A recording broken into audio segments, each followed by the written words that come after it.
Untuk mendukung Belajar Bentar, kalian bisa mengklik subscribe. Halo, selamat datang di Belajar Bentar.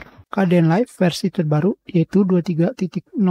Pada bagian OpenAI Whisper di sini terdapat screenshot di mana pada bagian pengaturan speak to text Whisper, device-nya bisa menggunakan GPU. Sedangkan di sini hanya menggunakan CPU.